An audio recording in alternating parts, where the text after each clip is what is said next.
এখানে উৎসবে খালি আনন্দবাজার প্রসাদ নিলেন, বাবাইদাকে দেখলেন, আর দু চারটে গান কথা শুনে বাড়ি গিয়ে চুপ করে বসবেন না, এই কথাগুলোকে চর্চা করেন। মায়েরা যারা আছেন, প্রচুর কাজ আছে আপনাদের।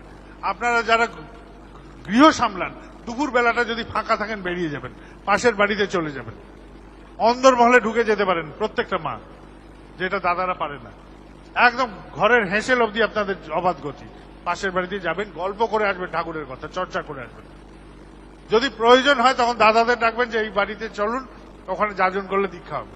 এই কাজটা আপনারা করবেন, প্রত্যেকটা মায়ের এটা দায়িত্ব। যারা তোমরা স্টুডেন্টরা আছো, ছোট ছোট বাচ্চারা আছো, তোমরা তোমাদের বন্ধুদের মধ্যেও আলোচনা করবে।